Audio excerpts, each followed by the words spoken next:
Kolhapur district badminton असोसिएशनच्या वतीनं Ambai defence हॉलमध्ये जिल्हास्तरीय बॅडमिंटन स्पर्धा सुरू आहेत.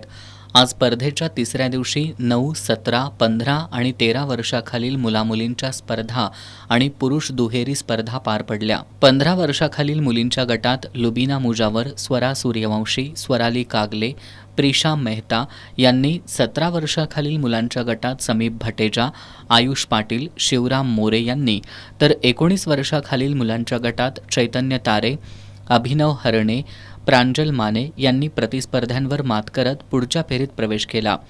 9 वर्षाखालील मुलांच्या उपउपांत्य फेरीत UN भिडे, आयांश चंदवानी, आरुष निकम, सोहम ढवळीकर यांनी, 11 वर्षाखालील मुलींच्या उपउपांत्य फेरीत जुई चौगुले, रियांशी नागेशकर, लावण्या सातवेकर, तनिष्का बांदिवडेकर यांनी, 13 वर्षाखालील मुलांच्या उपउपांत्य फेरीत अविनाश नेवरेकर, आयुष पाटील यांनी, तर 13 वर्षाखालील मुलींच्या उपउपांत्य फेरीत स्वरा सूर्यवंशी, इशिता पाटील, हिमानी नाईक, अवनी कदम यांनी प्रतिस्पर्ध्यांना हरवून पुढील फेरीत प्रवेश केला.